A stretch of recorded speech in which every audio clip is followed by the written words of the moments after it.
Lah, katanya mau membahas pembuktian keberadaan Tuhan. Lah ini judulnya kok beda lagi kayak video sebelumnya. Wah, penonton kecewa ini.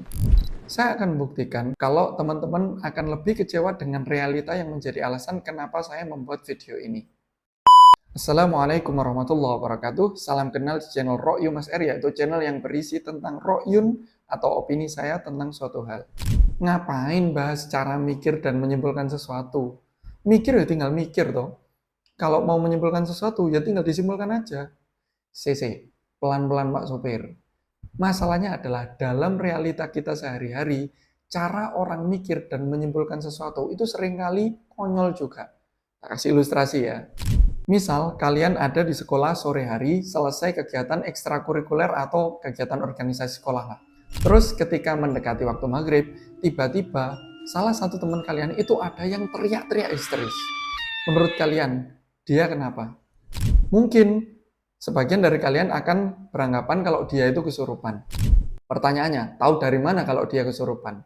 Bisa aja toh dia tiba-tiba teringat penderitaan hidupnya sehingga membuat dia menjadi teriak-teriak histeris. Nah, itu loh masalahnya. Kita itu seringkali menggunakan logika mistika dalam menyimpulkan sesuatu dikarenakan itu sudah tertanam di kepala kita sejak kecil. Tambahan ya, kalau kalian mau penjelasan yang bagus tentang kesurupan, mediumisasi, dan hal-hal mistis semacam itu tadi, kalian tonton aja penjelasan dari ahlinya, yaitu pesulap merah, yang membongkar rahasia di balik ilmu yang katanya hitam dan ilmu yang katanya putih. Karena dia adalah ilmu merah. Wus, kalau saya adalah ilmu apa? Ada kondisi lain di mana ada orang, anggap aja namanya A gitulah. Dia itu tutur katanya baik, orangnya sopan, pakaiannya rapi. Terus kita menyimpulkan, wah ini orang ini tutur katanya baik, ini pasti orang baik ini. Sedangkan di sisi lain ada orang, anggap aja namanya B lah. B itu orangnya tatoan, kalau ngomong kasar, dia kalau ngomong belak-belakan. Terus kita menyimpulkan, wah ini B ini cara ngomongnya kasar gini, dari ngomongnya aja itu sudah kelihatan kalau dia ini orang yang tidak beradab, bukan orang yang baik. Sekarang kalian tak tanya ya, kalian pernah nggak tiba-tiba dapat chat kalau kalian itu adalah pemenang hadiah 100 juta rupiah? Ketika petugasnya menelpon kalian, pertanyaannya tutur katanya baik nggak? Tutur katanya baik kan ya?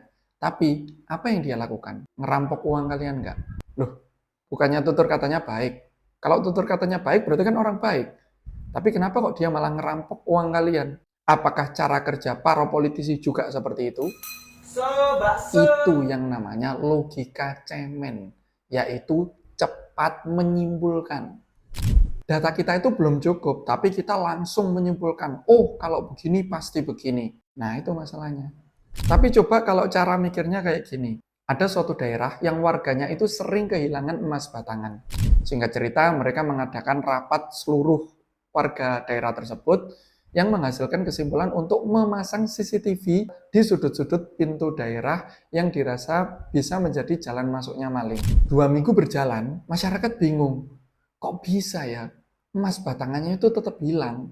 Padahal sudah dipasang CCTV. Di CCTV itu tidak terdeteksi orang-orang yang mencurigakan gitu. Nah, kemudian Mbah Cancak, salah satu warga desa tersebut yang dianggap sebagai orang pintar, itu ngomong gini, emas batangannya hilangnya ini nggak biasa. Ini kayaknya diambil sama tuyul atau sama babi ngepet yang dikirim dari daerah yang sangat jauh dari daerah ini. Mayoritas masyarakat percaya dengan omongan Mbah Cancak tadi. Namun ada seorang pemuda yang tidak mudah percaya dengan penjelasan Mbah Cancak tadi. Yang kebetulan dia itu adalah subscribernya Pesulap Merah. Maka dia mencoba memasang CCTV kecil untuk memantau siapa aja orang yang masuk ke kantor balai daerah tersebut. Karena di kantor balai daerah tersebut itu ada pusat CCTV daerah tersebut. Setelah 3 hari, pemuda tersebut ngecek CCTV-nya. Dan ternyata Mbah Cancak itu datang ke kantor balai tersebut. 2 hari kemudian, si pemuda itu mengajak beberapa warga secara diam-diam ya, untuk datang ke kantor kalau misalkan Mbah Cancak itu datang ke kantor. Dan tanpa sengaja mereka bertemu dengan para malingnya. Singkat cerita, otomatis ditangkap malingnya. Terus si pemuda sama warga daerah tadi itu menginterogasi para maling tersebut. Warga daerah tersebut tuh heran, kok bisa ya? Para maling itu ketika beraksi nggak tertangkap sama kamera CCTV. Terus para maling itu mengaku kalau Mbah Cancak yang memanipulasi hasil rekaman CCTV daerah tersebut. Terus Mbah Cancak mengatakan tuyul dan babi ngepet tadi itu ternyata bertujuan agar Mbah Cancak tidak dicurigai sama warga daerah tersebut. Kurang ajar toh, Mbah Cancak, ancane jenenge Jan. Cara berpikir yang terakhir ini lebih bagus nggak? Inilah yang disebut sebagai cara berpikir ilmiah. Urutannya, pertama, menyusun rumusan masalah. Kenapa ya emas batangan kok sering hilang? Siapa yang mencuri? Terus tahapan kedua adalah menyusun kerangka teori atau mengumpulkan data. Mereka akan memasang CCTV ya, untuk mengetahui siapa malingnya. Tahapan ketiga adalah menyusun hipotesis. Lah, di CCTV-nya kan nggak kelihatan ya ada malingnya. Oh, berarti jangan-jangan yang mencuri adalah tuyul atau babi ngepet seperti yang dikatakan sama Mbah Cancak tadi. Terus tahap keempat adalah melakukan eksperimen untuk menguji hipotesisnya. Lah, pemuda tadi kan nggak percaya kalau tuyul sama babi ngepet itu ada toh. Makanya dia masang CCTV kecil untuk ngecek siapa yang masuk ke kantor daerah tersebut. Tahapan kelima adalah menganalisis data. Ternyata benar toh, gak mungkin emas batangannya itu dicuri sama tuyul atau babi ngepet. Yang nyuri pasti manusia, walaupun gak tertangkap CCTV, karena CCTV-nya dimanipulasi. Tahap keenam, kesimpulannya ternyata yang nyuri adalah orang-orang yang bekerja sama sama Mbah Cancak.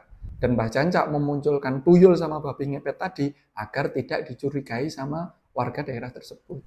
Tahap ketujuh, memublikasikan hasil. Nah, hasil interogasi tadi itu diumumkan ke semua warga daerah tersebut. Oke, sekarang misal ya. Misal kalian pergi ke suatu tempat, entah taman atau kemana lah. Dan dompet kalian itu hilang. Apa kesimpulan kalian? Apakah dompet kalian itu diambil sama tuyul, sama babi ngepet?